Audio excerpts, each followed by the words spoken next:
Mysuru Bengaluru express ವೇನಲ್ಲಿ ಸಂಚರಿಸುವ ಸವಾರರಿಗೆ ಶೀಘ್ರದಲ್ಲೇ ಗುಡ್ ನ್ಯೂಸ್ ಸಿಗಲಿದೆ. ಈ ಯೋಜನೆ ಜಾರಿಯಾದರೆ ಟೋಲ್ ಪ್ಲಾಜಾಗಳ ಬಳಿಯೂ ನೀವು ನಿಲ್ಲುವ ಪರಿಸ್ಥಿತಿ ತಪ್ಪಲಿದೆ. ಇಡೀ ಮಾರ್ಗದುದ್ದಕ್ಕೂ ಯಾವುದೇ ಅಡೆತಡೆ ಇಲ್ಲದೆ ನೇರವಾಗಿ ಸಾಗಬಹುದು. ಈ ಕುರಿತ ಒಂದು ರಿಪೋರ್ಟ್ ಇಲ್ಲಿದೆ ನೋಡಿ.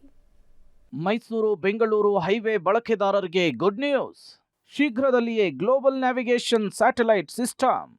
ಟೋಲ್ ಪ್ಲಾಜಾಗಳ ಬಳಿ ಕಾಯುವ ಸಮಸ್ಯೆಗೆ ಮುಕ್ತಿ. ರಾಷ್ಟ್ರೀಯ ಹೆದ್ದಾರಿಗಳನ್ನು ಅಪ್ಗ್ರೇಡ್ ಮಾಡುವ ನಿಟ್ಟಿನಲ್ಲಿ ಕೇಂದ್ರ ಸರ್ಕಾರ ಮಹತ್ವದ ಯೋಜನೆಯನ್ನ ರೂಪಿಸಿದ ಹಿನ್ನೆಲೆಯಲ್ಲಿ ಅದರ ಪ್ರಕ್ರಿಯೆಗಳು ಆರಂಭವಾಗಿದೆ. ಅದರಂತೆ ರಾಜ್ಯದ ಮೊದಲ ಎಕ್ಸ್‌ಪ್ರೆಸ್ ವೇನಲ್ಲೂ ಕೂಡ ಈ ಯೋಜನೆ ಅಳವಡಿಕೆಗೆ ತಯಾರಿ ಆರಂಭವಾಗಿದ್ದು, ಈ ಮೂಲಕ ಕೆಲವೇ ದಿನಗಳಲ್ಲಿ ಯೋಜನೆ ಜಾರಿಯಾಗಿ ಟೋಲ್ ಪ್ಲಾಜಾಗಳ ಬಳಿ ಜನರ ಕಾಯುವಿಕೆಗೆ ಬ್ರೇಕ್ ಬೀಳಲಿದೆ. ಹೌದು, ಕೇಂದ್ರ ಸರ್ಕಾರದ ಯೋಜನೆಯಂತೆ Bengaluru Mysuru expressway global navigation system ಅಳವಡಿಕೆಯ ಪ್ರಕ್ರಿಯೆ ಆರಂಭವಾಗಿದೆ. ಈ ಪ್ರಕಾರ ಸದ್ಯ ಈ ಯೋಜನೆ 2025 ಏಪ್ರಿಲ್ ಮೊದಲ ವಾರದಿಂದಲೇ ಜಾರಿಯಾಗುವ ಸಾಧ್ಯತೆ ಇದೆ. ಈ ಯೋಜನೆಯ ಪ್ರಕಾರ ಕಡಿಮೆ ದೂರದ ಪ್ರಯಾಣಿಕರಿಗೆ ಹೆದ್ದಾರಿಯಲ್ಲಿ ಮೊದಲ 20 ಕಿಲೋಮೀಟರ್ ಮೀರಿ ಪ್ರಯಾಣಿಸುವ ದೂರಕ್ಕೆ ಮಾತ್ರ ಶುಲ್ಕವನ್ನು ವಿಧಿಸಲಾಗುತ್ತೆ. ಮುಂದಿನ ಟೋಲ್ ತನಕ ಪ್ರಯಾಣಿಸದ ಚಾಲಕರಿಗೆ ಇದು ಸಹಾಯವಾಗಲಿದೆ. ಜೊತೆಗೆ ಎಲ್ಲಿ ಸವಾರರು ಸಂಚಾರವನ್ನ ಹೆದ್ದಾರಿಯಲ್ಲಿ ಮುಗಿಸ್ತಾರೋ ಅಷ್ಟು ಮಾತ್ರ ಪಾವತಿ ಮಾಡುವಂತಹ ಅವಕಾಶ ಸಿಗಲಿದೆ. ಹೆದ್ದಾರಿ ನಿರ್ದೇಶಾಂಕಗಳು ಮತ್ತು ಕ್ಯಾಮೆರಾಗಳೊಂದಿಗೆ ಡಿಜಿಟಲ್ ಇಮೇಜ್ ಪ್ರೊಸೆಸಿಂಗ್ ದಾಖಲೆಗಳು ಈ ಹೊಸ ಯುಗದ ಟೋಲ್ ಸಂಗ್ರಹ ಪ್ರಕ್ರಿಯೆಯನ್ನ ಆಕ್ಟಿವ್ ಮಾಡಲಿದೆ.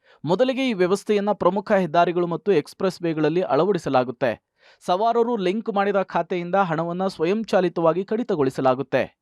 OBUಗಳನ್ನ ಫಾಸ್ಟ್ಯಾಗ್ಗಳಂತಹ ಸರ್ಕಾರಿ ಸೈಟ್ಗಳ ಮೂಲಕ ಲಭ್ಯವಾಗುವಂತೆ ಮಾಡಲಾಗುತ್ತೆ. ಇದನ್ನು ಆರಂಭದಲ್ಲಿ ವಾಹನಗಳಿಗೆ ಮರುಹೊಂದಿಸಲಾಗುತ್ತೆ. ಆದರೆ ಕಾರು ತಯಾರಕರು ಅವುಗಳನ್ನು ಶೋರೂಮ್ನಿಂದ ಮೊದಲೇ ಸ್ಥಾಪಿಸಲು ಪ್ರಾರಂಭಿಸಬೇಕಾಗುತ್ತೆ.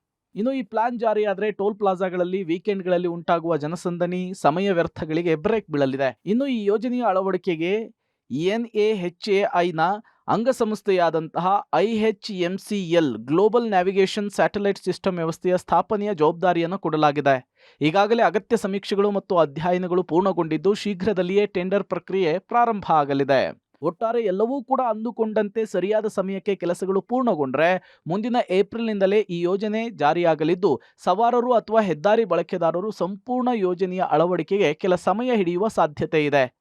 Raghu Mariswamy, metro bureau, public TV, Bengaluru.